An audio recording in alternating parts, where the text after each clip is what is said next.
Glória a Deus. Boa noite, igreja. Que a paz seja convosco, amém? Vamos ficar de pé no nome do Senhor Jesus. Glória a Deus. Aqui está a geração eleita, o povo escolhido. O povo escolhido para marchar em direção à vitória. O povo escolhido para marchar em direção às almas que Deus tem, para que o reino dele seja povoado nos céus, em nome de Jesus. Eu quero convidar você nesse momento a levantar suas mãos bem alto aos céus. E como Isaías disse ao Senhor, você venha dizer nessa noite: Senhor, eis-me aqui. Fala comigo: Senhor, eis-me aqui. Só você que está aqui por causa do nome dele, aplauda ele bem forte e dá glória para Jesus. Aleluias! O melhor de Deus ainda está por vir sobre a tua vida, sobre esta igreja, sobre a tua casa, sobre o teu GAP. Aleluias! Alegrai-vos, filhos de Sião, regozijai-vos no Senhor, porque Ele vos dará em justa medida a chuva, a chuva, a chuva, a chuva. As eiras se encherão de trigo, oh, oh, e os lagares transbordarão de óleo e vinho. Restituirei os anos que foram consumidos. E lhes mostrarei, eu lhes mostrarei a minha salvação. Sabereis que o melhor de Deus ainda está por vir. O melhor de Deus ainda está por vir. o melhor de Deus, O melhor de Deus ainda está por vir. O melhor de Deus ainda está por vir. O melhor de Deus, o melhor de Deus ainda está por vir. O melhor de Deus ainda está por vir. é o melhor. O melhor de Deus ainda está por vir. O melhor de Deus. Aleluia!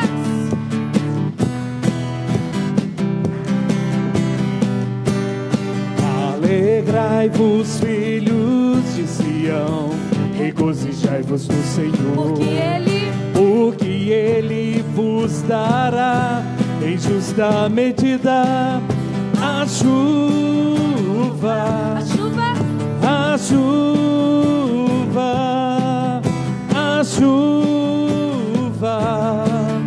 a chuva. As eiras se encherão de trigo, oh, oh, oh. e os lagares, E os lagares transbordarão de óleo e vinho. Restituirei os anos que foram consumidos. e lhes mostrarei, Eu lhes mostrarei a minha salvação. E sabereis que o melhor de Deus ainda está por vir. O melhor de Deus ainda está por vir. O melhor de Deus ainda está por vir. O melhor de Deus ainda está por vir. O melhor de Deus, o melhor de Deus ainda está por vir. O melhor de Deus ainda está por vir. O melhor de Deus ainda está por vir. O melhor de Deus, o melhor de Deus ainda está por vir. aleluias, O melhor de Deus ainda está por é só vir. crer, O melhor de Deus ainda está por vir. O melhor de Deus. Oh, oh, de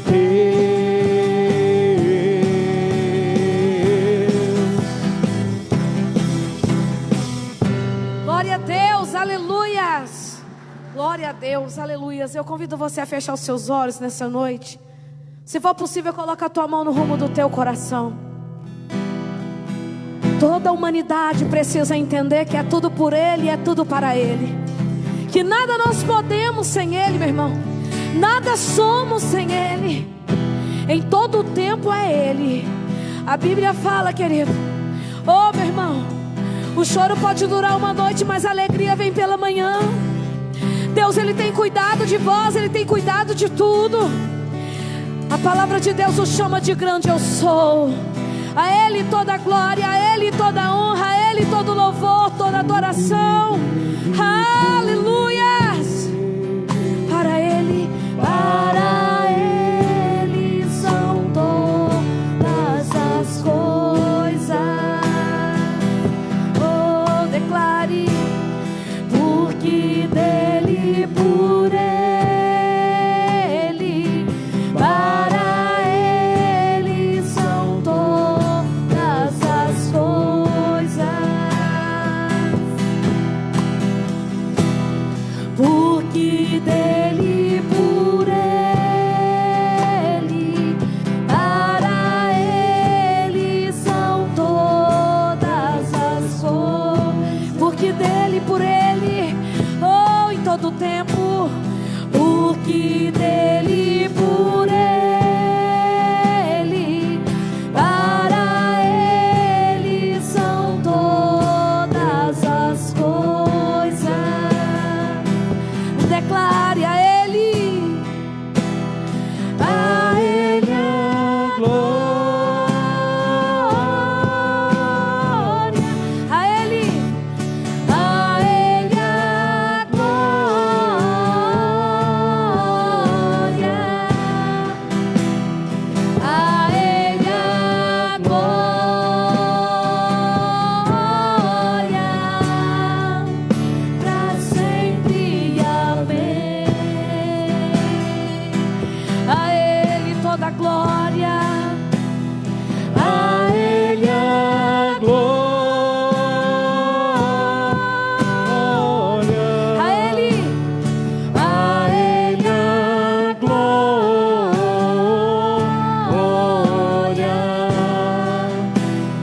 a Ele a glória,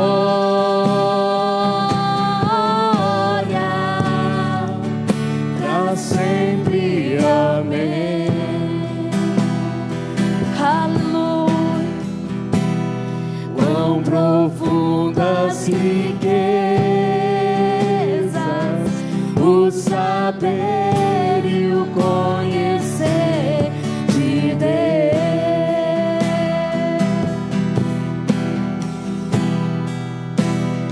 Quão insondáveis seus juízos e os teus caminhos. Quão profundas riquezas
Jesus bem forte. Toda glória, toda honra pertence a Ele. A palavra de Deus fala: sem mim nada podeis fazer. Sem Ele nada somos, sem Ele nada podemos. E quer agradar o coração de Deus, meu irmão? Ganhe almas, ganhe almas. Quando você ganha almas, você agrada o coração de Deus. Pastor Luiz. Glória a Deus. Boa noite, povo de Deus.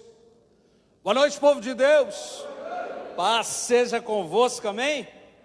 Quem está feliz com Jesus, diga amém.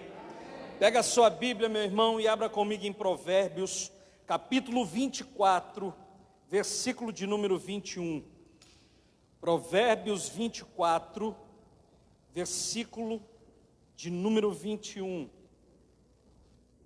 Quero trazer para você nessa noite uma palavra que está queimando o meu coração, meu irmão. Uma palavra que Deus vai falar poderosamente com você nessa noite, em nome de Jesus. Provérbios capítulo 24, versículo de número 21.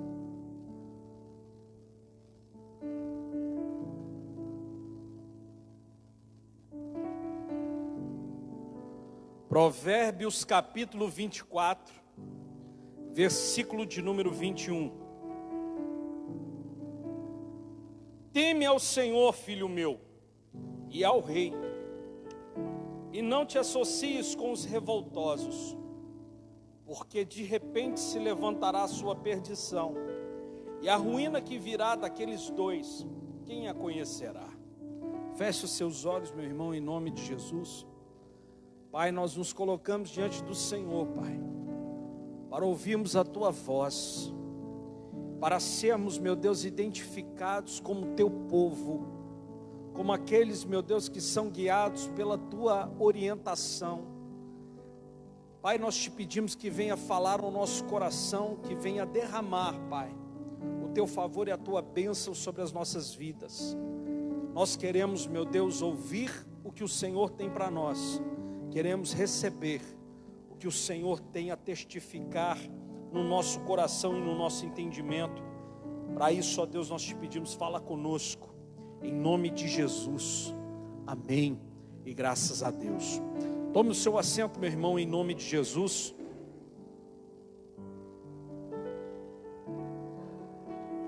Queridos, olha a sabedoria deste provérbio. Teme ao Senhor, filho meu, e ao rei, e ao seu líder. Tema ao Senhor e tema ao seu líder. Não se associe com pessoas revoltosas. Por quê?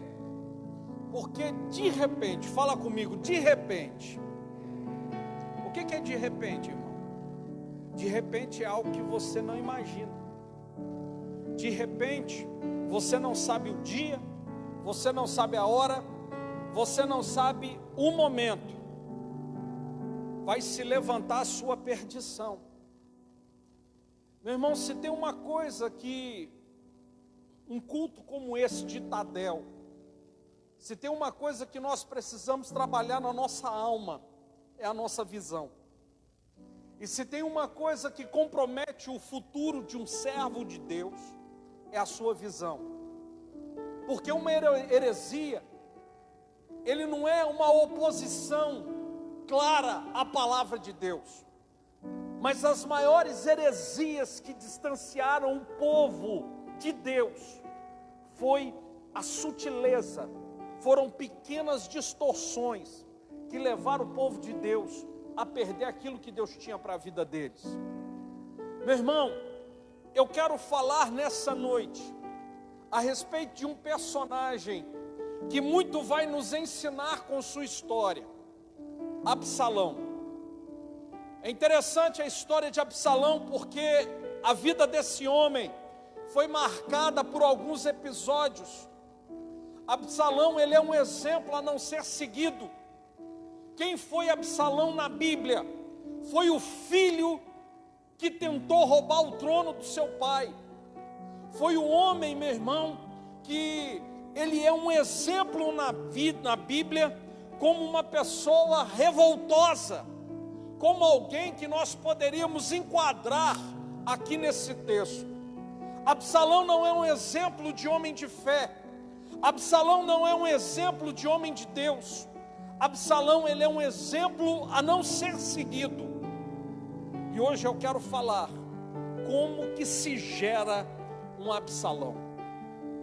Porque um Absalão, ele não surge de repente. Um Absalão, ele não nasce Absalão, mas ele é gerado, ele é formado.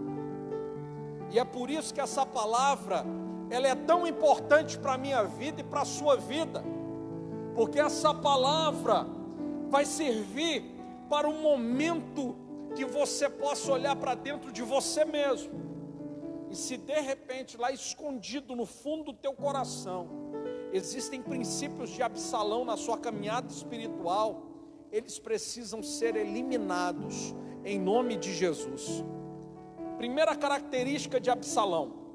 Primeira, fala comigo, todo Absalão, mais forte, todo Absalão nasce de uma ferida.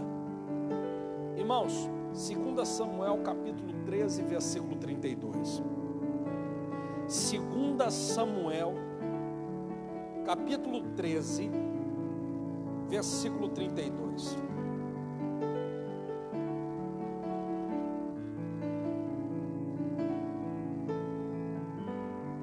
Mas Jonadab, filho de Semeia, irmão de Davi, respondeu e disse: não pense o meu senhor que mataram todos os jovens filhos do rei, porque só morreu Aminon, pois assim já o revelavam as feições de Absalão, desde o dia em que sua irmã Tamar foi forçada por Aminon.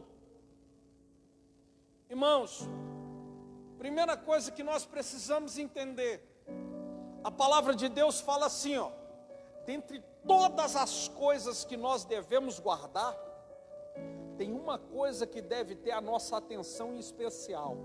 Nós devemos guardar o que? O nosso coração. Sabe por que a palavra de Deus fala isso, meu irmão? Porque do coração procedem as saídas da vida. Você quer ver qual vai ser o final da pessoa? Você tem que entender o que tem no coração dela.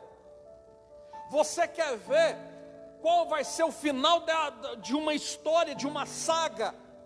O segredo está no coração. E aqui nesse texto nós vamos ver, nós vamos aprender que um Absalão foi gerado porque dentro do seu coração tinha uma ferida que não foi tratada. Aconteceu uma tragédia. Absalão tinha uma irmã chamada Tamar, uma mulher muito bonita, e um dos seus meio-irmãos, o primogênito de Davi, chamado Aminon, ele pegou, fingiu que estava doente e falou: olha, eu quero ser cuidado pela minha irmã, fala para ela trazer um chazinho para mim, alguma coisa. Naquele tempo, irmãos, eles poderiam até se casar, mas em vez de repente, Aminon tentar se casar com Tamar, não, ele violentou ela, ele estuprou ela. E Davi, ele errou, ele cometeu uma falha, porque ele não puniu o filho dele da forma devida. Pelo contrário, ele passou um pano, como dizem por aí. Ele fingiu que o filho dele não fez nada de errado. E Absalão, nesse momento, ele foi tomado por um ódio, foi tomado por um sentimento terrível, foi tomado por uma amargura, e ele agora começa a projetar no seu coração planos de morte. Ele começa a guardar no fundo da alma dele um ressentimento profundo por Aminon. Mas o pior, meu irmão, não foi o ódio. O pior, meu irmão, não foi a revolta que ele sentiu. O pior, meu irmão, foi o que ele permitiu frutificar dentro do coração dele. porque durante 2 anos ele fingiu que estava bem. Durante 2 anos ele conviveu com Aminon. Durante 2 anos ele convivia com Davi. Ele parecia que não guardava nada de ódio, nada de rancor no seu coração. Mas um dia, ele esperou a poeira baixar. Ele fez um jantar e convidou todos os filhos de Davi. Davi liberou os seus filhos para estarem lá, inclusive Aminon. E lá nessa festa, ele aproveitou para matar Aminon. Quando ele matou Aminon, ele deu cabo ao seu desejo de vingança. Só que o que Absalão não sabia é que quando você se vinga, é a mesma coisa de você tomar veneno esperando que a outra pessoa venha morrer. Quem está entendendo, diga amém. Quando você se vinga, é a mesma coisa da pessoa falar assim, ó, eu vou beber veneno para fulano morrer. Se tem uma coisa, meu irmão, que nós precisamos aprender como igreja, é não permitir que o nosso coração seja dominado por ódio, por amargura, por sentimentos que não condizem com a nossa fé. E sabe quando esses sentimentos surgem? Quando surgem erros, quando surgem falhas. Meu irmão, deixa eu te falar uma coisa aqui. O que estava ferindo o coração de Absalão foi um acontecimento, foi uma falha, foi um pecado, foi um erro. A falha que as outras pessoas cometem, às vezes nos engana, falando que nos dá direito de nos vingarmos. Foi o que ele pensou. Ele achou, meu irmão, que ele poderia se vingar. Ele pensou, meu irmão, que ele estava dentro do seu direito, mas não estava. Uma das falhas que as pessoas mais cometem é pensar que igreja é um lugar perfeito. Não é não, irmão. Igreja é um lugar cheio de pessoas falhas. E pessoas que buscam aperfeiçoar, e muitas das vezes aperfeiçoando e errando.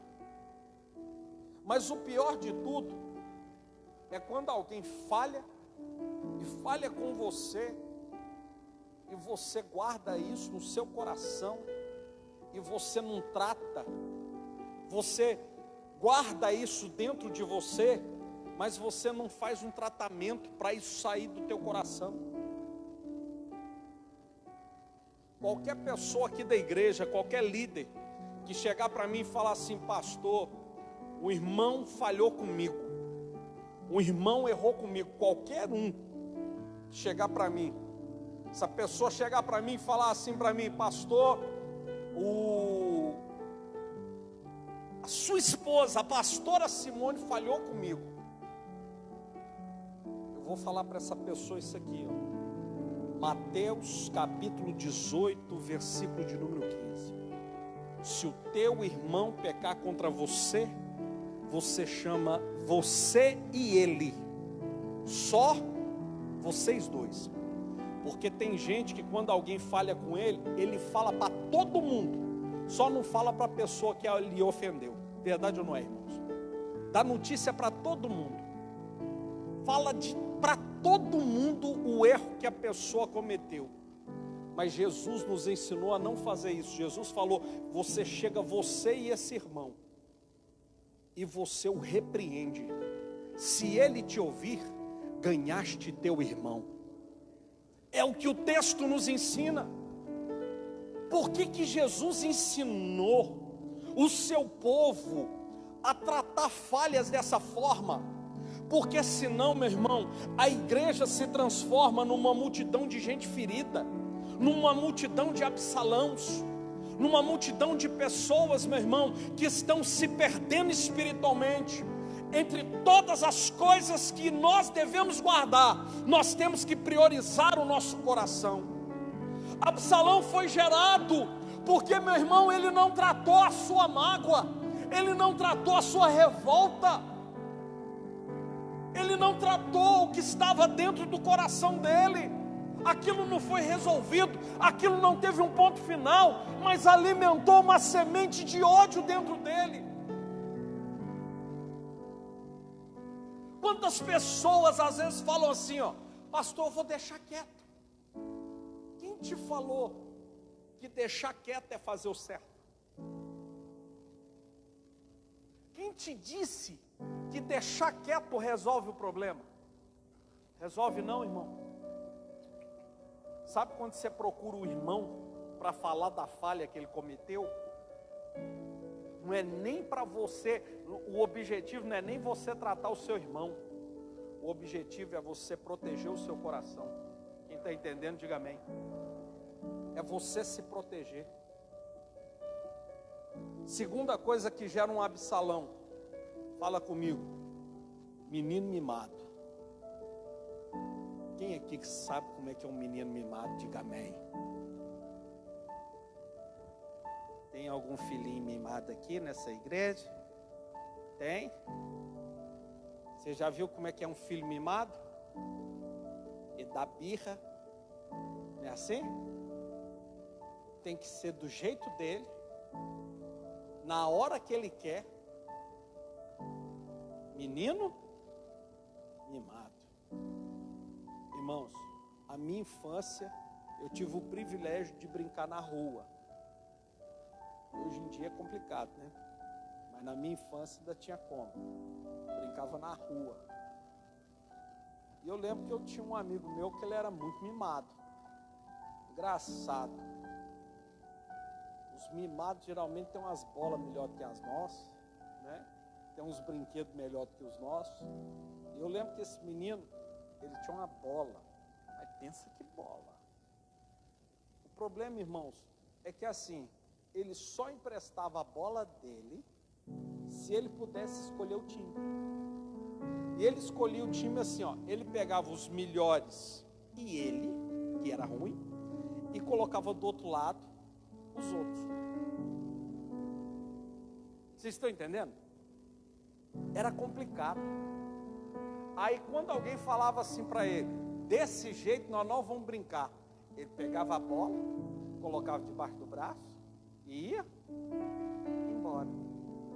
Menino mimado. Pega a sua Bíblia aí comigo, por favor. Provérbios capítulo 29, versículo 17. Provérbios capítulo 29, versículo 17.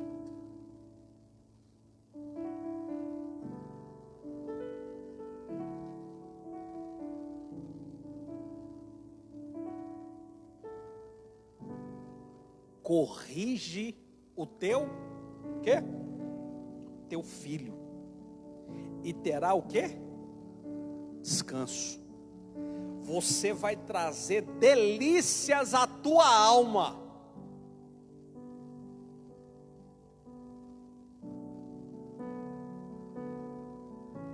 Corrige o teu filho, porque você vai ter descanso e você vai trazer delícias para a sua alma.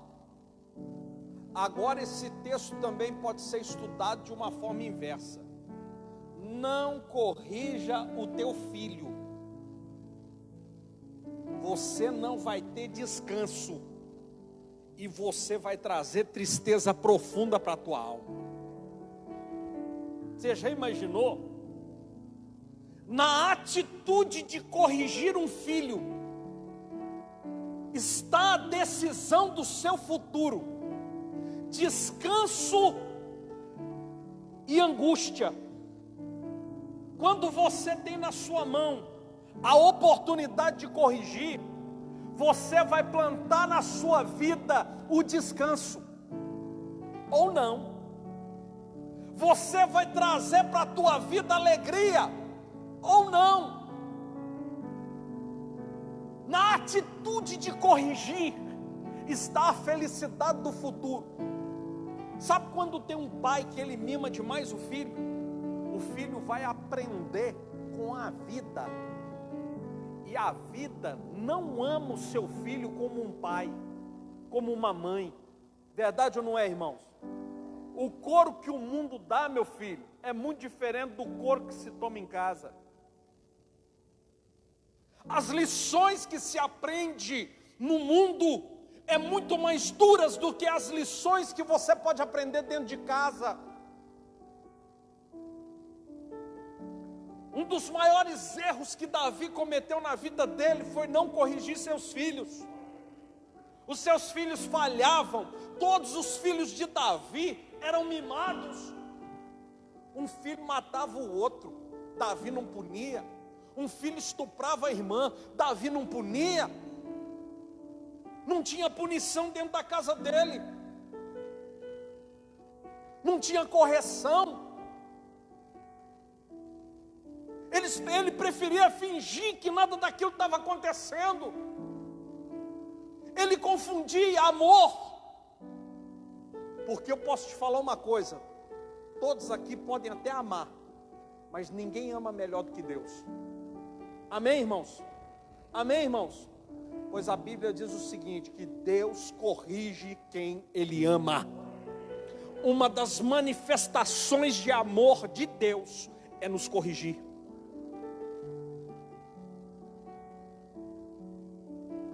A Bíblia chega a falar que Deus nos açoita quando Ele nos tem por filho. Então, se tem uma coisa que eu e você precisamos carregar no nosso coração, na nossa visão, na nossa caminhada de fé, para a gente não se transformar em Absalões, é o desejo de ser corrigido. Você está aqui para quê, irmão? Vim assistir um culto. A expectativa está errada. Vim cantar um louvor. A expectativa está errada. Mas se você veio aqui para ser corrigido, você vai ser surpreendido por Deus. Se você carrega dentro da tua alma a sede por ser corrigido por Deus, meu irmão, não há limites aonde Deus pode te estabelecer. Nós temos que buscar a correção de Deus na nossa vida. Terceira coisa, precisa de andar. Amém? Terceira coisa que forma um Absalão. Fala comigo, um Absalão é uma pessoa sem compromisso com a justiça, sem interesse na verdade e procurando fazer um papel que Deus não lhe confiou. Eu aprendi uma coisa na minha vida que faz eu ser feliz. Quem quer ser feliz, diga amém. Nunca entre numa briga que você não foi chamado.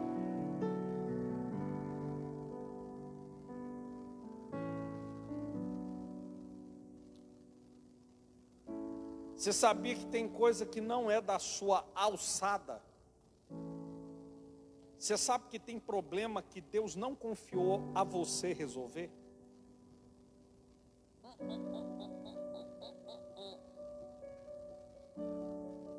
Tem coisa, meu irmão, que não foi confiada a nós.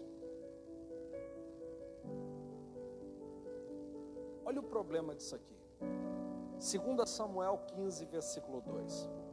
Olha a atitude de Absalão.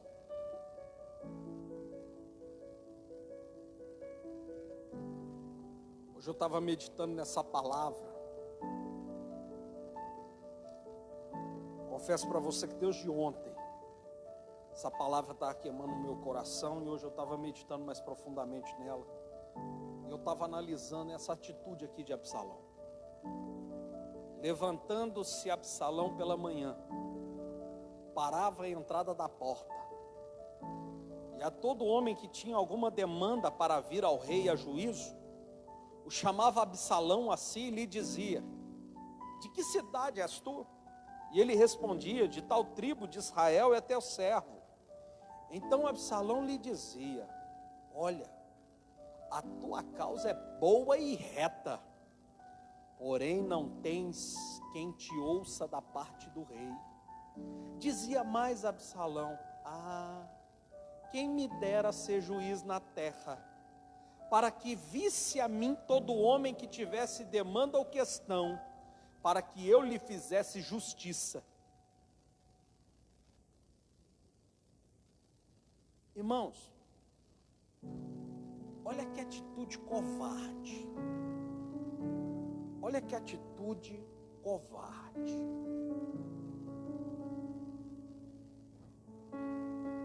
Você sabe quando um filho para de criticar um pai? Você sabe quando que um filho para de criticar uma mãe?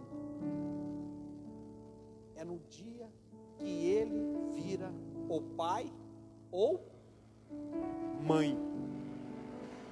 Porque tacar pedra no vidro é fácil, difícil é ser vidraça. É ou não é? É ou não é?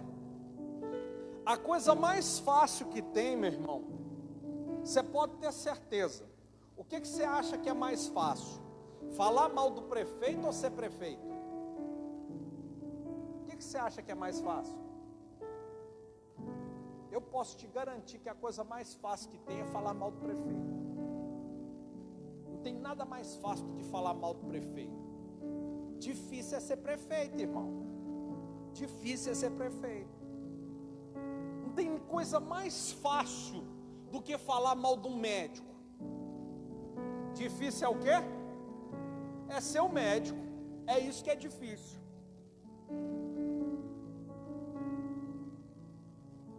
E o maior problema de Absalão é que olha o que Absalão fez. Ele não tinha nenhum compromisso com justiça. Ele não tinha compromisso com verdade. Ele estava, a motivação verdadeira da sua alma era interesse pessoal. Era a verdade verdadeira. Era um interesse da alma dele, do coração, da carne dele. Então ele se deu o trabalho de acordar bem cedo todos os dias. Ele ficava na porta do palácio. E todo mundo que chegava, ele chegava primeiro. Recebia a pessoa primeira. Cumprimentava aquela pessoa, perguntava: da onde você é? Eu sou da tribo fulano de tal. É mesmo, rapaz? E ele sabia que a pessoa que estava ali viajou de longe, estava agora ali para apresentar uma causa para o rei. Então ele perguntava: o que você está precisando? E a pessoa contava para ele o problema. Como ele não tem compromisso com a verdade, ele não procurava olhar o outro lado da história. Quem está me entendendo, diga amém. Quem está me entendendo, diga amém. Dentro de todo problema, tem no mínimo dois lados da história. Sabia disso? Um casal me procura. Ó, veja bem, isso aqui eu vivo direto. Às vezes chega um irmão, chega uma irmã, e fala assim: pastor, estou com um problema no meu casamento. Irmãos, pode ser um homem, pode ser uma mulher. Essa pessoa vai chegar para você e vai te contar só um lado da história. Só um lado. Para você conhecer a história, você tem que ouvir o outro lado. E tem caso que tem até um terceiro, um quarto lado ainda. Vocês acreditam? Você tem que ouvir a história num todo. Só que Absalão não tinha interesse em saber a verdade. Absalão não tinha compromisso com justiça. Não tinha compromisso com interesse verdadeiro naquilo, não. O que ele queria, na verdade, era atingir um interesse pessoal próprio. Então ele virava para a pessoa e falava assim para ela: quem me dera ser o juiz. Quem dera se você tivesse alguém da parte do rei para te ouvir, viu? Quer falar nada não, mas aquilo ali, ó, o rei. Quem dera se ele deixasse pessoas como você serem atendidas. Quem dera. Quem dera se eu pudesse ser o juiz da terra, porque eu faria justiça. Em outras palavras, eu te dava a causa ganha. Incrível, irmãos. Incrível. Você não sabe o que é. É que isso deu certo. E isso, o comércio descobriu que funciona. A política descobriu que funciona. O mundo dos negócios descobriu que funciona. A pessoa que fala o que as pessoas querem ouvir, essa pessoa ganha as pessoas. Absalão ganhou todo mundo. Olha o que diz a palavra de Deus em 2 Samuel 15:13. 2 Samuel 15:13 vai dizer justamente isso. Então veio um mensageiro a Davi dizendo: todo o povo de Israel segue decididamente Absalão. Todo o povo, todo mundo segue Absalão. Com essa estratégia, Absalão fez com que todo mundo ficasse do lado dele. E Davi foi ficando sozinho. Davi foi ficando jogado. Davi foi ficando largado. Deixa eu te ensinar uma coisa. Pode todo mundo ficar do teu lado, mas se Deus não for contigo, a derrota é certa. Você pode ficar sozinho, se Deus for contigo, você já é maioria. Você está me entendendo ou não? O que importa de verdade é se Deus é contigo ou não. Jesus disse: sem mim nada. Não se engane, meu irmão. Um sucesso momentâneo não significa que Deus é contigo. Um aparente sucesso não significa que Deus está te aplaudindo. Todo o povo estava do lado de Absalão. Davi não ofereceu uma resistência, não fez nada. Sabe o que a Bíblia fala? Que Davi foi embora descalço. Davi foi embora descalço, irmão, pé na terra. Ele não foi nem montado em cavalo. A Bíblia fala que Davi, meu irmão, quando estava fugindo do filho dele, tinha gente xingando, amaldiçoando ele, tacando pedra. Um dos seus soldados chegou para ele e falou assim: rei, deixa eu arrancar a cabeça desse camarada fora. Davi falou assim: está ficando doido? Tudo que esse homem está falando é verdade. Esse homem certamente é um profeta de Deus. Vamos nos humilhar. Quem sabe assim o Senhor não tem misericórdia de nós. Olha a humildade de Davi. Olha o compromisso, olha o coração de Davi.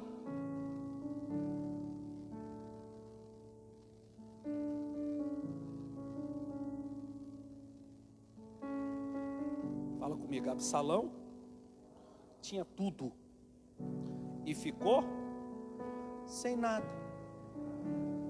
Lembra do texto de Provérbios? Lembra do texto de Provérbios? O texto que iniciou essa palavra. Tema ao Senhor, tema o seu rei, tema seu líder. Por quê? Não se junte a pessoas como Absalão, porque vai chegar uma hora que eles vão ser surpreendidos. É de surpresa que a coisa acontece. Absalão, meu irmão, tinha certeza que tinha dado certo. Tinha certeza. Para encerrar essa palavra, 2 Samuel 18:18. 2 Samuel 18:18.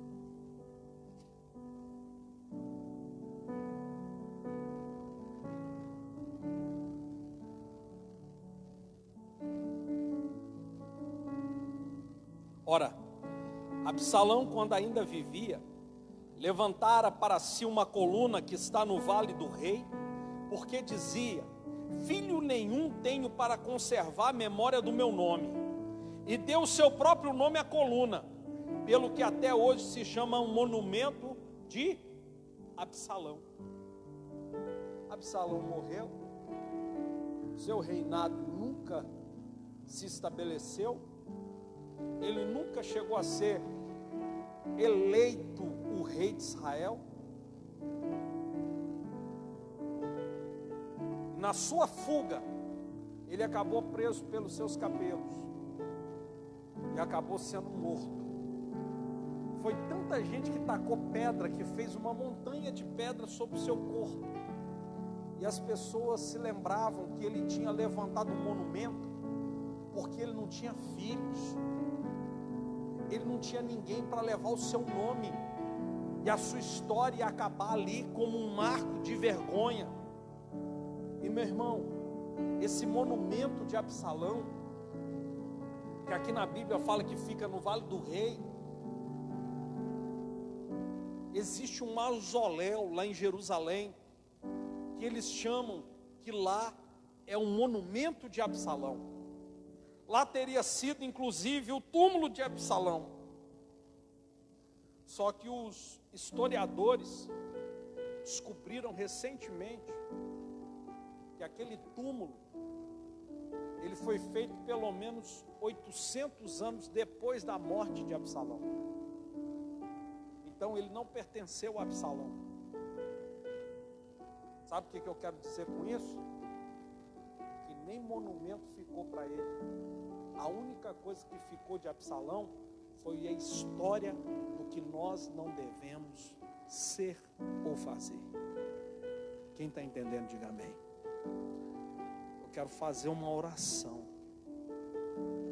para que toda semente da crise de Absalão que possa estar no teu coração venha cair por terra, mas que você venha sair daqui tratado. Sabe por quê? Porque esse ainda é o ano dos aliançados.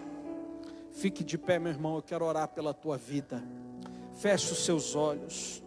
Senhor nosso Deus e Pai, meu Deus, eu coloco nas tuas mãos a vida de cada uma dessas pessoas que vieram, meu Deus, até a tua casa, que se colocam, meu Deus, diante da tua presença. Pai, eu quero te pedir, ó Deus, que venha arrancar do coração dessa pessoa toda semente de amargura, de ódio, de contenda. Meu Deus, que todo sentimento faccioso, que todo coração mimado, que não aceita ser tratado, ser corrigido, venha cair por terra no nome de Jesus. Meu Deus, nos devolva a visão para fazermos aquilo que o Senhor confiou nas nossas mãos a ser feito. Nos livre, meu Deus, da soberba de querermos, meu Deus, fazer aquilo que não fomos chamados. Meu Deus, que o Senhor, Pai, venha cuidar do teu povo, para que nós possamos crescer como uma igreja aliançada, como um povo com compromisso contigo, com compromisso com a nossa liderança, com compromisso com a nossa igreja. Meu Deus, nós profetizamos a tua bênção e o teu mover, em nome de Jesus, amém, e graças a Deus. Aplauda ao Senhor e exalte a Ele. Glória a Deus. Podem se assentar, meus irmãos, em nome de Jesus. Se você nessa noite vai honrar o Senhor com o seu dízimo, se você nessa noite vai honrar o Senhor com a sua oferta, pegue nas tuas mãos neste momento. Eu quero profetizar sobre a tua vida. O mês de maio, ele começa declarando uma bênção sobre todo trabalhador. É comemorado o dia do trabalhador. Só que a Bíblia fala que aquele que trabalha com excelência, Deus vai tirá-lo de lugares comuns e vai estabelecê-lo em lugares nobres. Se você serve a Deus com excelência, isso não é apenas um ditado, isso é uma promessa de Deus na sua vida. Deus vai te tirar de lugares comuns e vai te colocar em lugares nobres.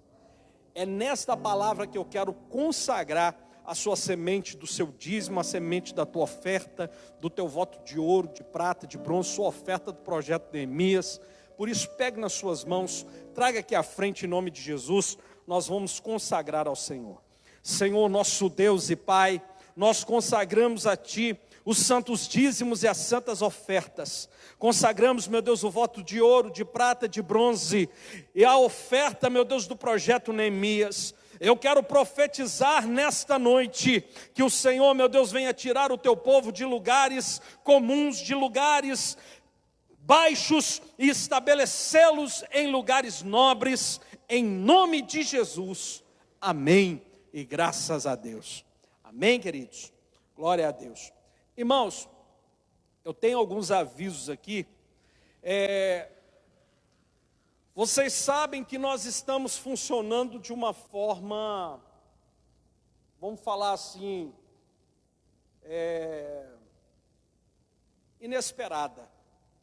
Porque o decreto que nós temos hoje, que regulamenta o culto aqui, a participação do culto aqui, nos dá um limite de... Nós só podemos ter aqui dentro da nave da igreja hoje 70 pessoas. Mas se a nossa galeria nós já pudéssemos usá-la, nós teríamos um acréscimo de pelo menos 30 pessoas a mais. Para vocês terem uma ideia, nós tivemos que fazer o culto da corrente das 7 orações na quarta-feira e na quinta-feira. E se nós de repente tivéssemos aqui um único espaço, a gente podia fazer tudo só na quarta-feira, se essa galeria estivesse pronta. O culto de domingo, nós estamos fazendo 4 cultos no domingo. E o problema para nós não é fazer 4 cultos no domingo. O problema para nós, meu irmão, é os horários não serem bons. Nós não temos um bom horário à noite, né? Por exemplo, nós estamos realizando culto 8 horas da noite. Não é um horário ideal para a gente fazer um culto da igreja. Porém, para a gente poder atender, porque nos critérios que foram nos dados para realizar cultos, tem que ter uma distância de 2 horas. Termina um culto, só depois de 2 horas que pode ter outro culto. Então, a única forma da gente conseguir fazer 4 cultos no domingo é se jogasse o último culto para 8 horas da noite. Se a galeria estivesse pronta, a gente poderia fazer 3 cultos no domingo. Um de manhã, um de tarde e um de noite. A gente mirando os melhores horários, tanto de manhã, tanto de tarde, quanto de noite. É por isso que essa galeria, para nós, ela é tão importante. Nós fizemos um orçamento para fazer o guarda-peito da galeria, porque fazendo o guarda-peito, praticamente já vai dar para a gente usar aqui a galeria da igreja. Não vai estar tudo pronto, porque vai precisar colocar o ar-condicionado ali em cima, tem que colocar o piso, tem que dar o acabamento ali, tem que colocar o som, mas pelo menos com o guarda-peito já se torna funcional. Amém, irmãos? Já dá para a gente usar, já dá para a gente fazer culto. Então, é por isso que nós fizemos orçamentos. Eu até falei assim, eu vou fazer um orçamento, quem sabe o preço não caiu. E nós fomos surpreendidos. Nós fizemos o orçamento, R$3.000 mais barato. Nós conversamos, eu levei a minha pichincheira oficial, que é a pastora Simone. Ela conversando, conseguiu um desconto de R$500 ainda. E ele nos fez uma proposta assim, baixando mais, então, R$3.500. Ainda fez o preço à vista e ainda parcelado. Que tentação, irmão. Que tentação santa. Amém, irmãos? Sabe por quê? Porque se a gente fazer esse guarda-peito aqui da igreja, já vai ficar pronto. Mesmo que amanhã o decreto mude e nos seja dada a oportunidade, de repente, de não ter esse espaçamento de cultos, eu confesso para vocês que enquanto tivesse coronavírus, se não tivesse decreto nenhum, eu preferiria fazer culto assim, com pouca gente aqui na igreja. Mas eu não acho que funciona esse espaço de 2 horas. Eu acho que é necessário detetizar a igreja, desinfectar a igreja do intervalo de um culto para o outro, eu acho que sim. Só que esse intervalo de 2 horas, ele é totalmente desnecessário. Mas mesmo que mude o decreto, mesmo que nos seja dado uma liberdade maior para a gente realizar os cultos, irmãos, se a gente fazer o guarda-peito aqui, já vai ficar pronto, já vai estar aqui. Quem está entendendo, diga amém. É por isso que eu vou convidar você a realmente semear. Se nós estamos construindo a fachada dessa igreja, pagando prestação cara, se nós estamos agora sonhando em colocar o guarda-peito aqui dessa galeria, é porque Deus tem levantado dizimistas e principalmente ofertantes para que essa obra venha realizar essas coisas. Dá lugar para Deus, meu irmão. No nome de Jesus, deixa Deus te usar. No nome de Jesus, em tempo de crise, honrar a Deus é conquistar proteção pessoal, proteção para a sua família e proteção para os teus bens. Lembra de Esdras? Amém? Essa é a fé no nome de Jesus. Irmãos, nós vamos encerrar o nosso culto, te lembrando aqui, ó, só os horários do culto de domingo, tá? Culto da família, 9 da manhã, 2 da tarde, 5 da tarde e 8 da noite. Amém? Vamos encerrar o nosso culto, fique de pé, eu quero abençoar a sua vida, abençoar a sua família, em nome de Jesus. Senhor Deus e Pai, eu te peço, ó Deus, que venha guardar os teus filhos, livrá-los de todo mal, que o Senhor, meu Deus, venha guardar a vida e a família do meu irmão, que a tua mão poderosa venha se estabelecer. Nós profetizamos, meu Deus, o melhor do Senhor sobre eles, em nome de Jesus, e que o amor de Deus, a graça do Filho, a comunhão do Espírito Santo, esteja com todo o povo de Deus e todos digam, irmãos, domingo eu vou passar para vocês um videozinho que me foi mandado de uma missionária que está num dos países mais pobres do mundo. E lá tem coronavírus e ela mandou um recado para a nossa igreja aqui de Paracatu. Amém? Você está preparado para ficar agradecido a Deus? Está preparado, irmão? Você vai ver como é que é o negócio lá, viu? Você vai ouvir. Domingo eu vou passar esse videozinho. Boa noite, paz seja com todos. Incrível. Nasceu em Belém,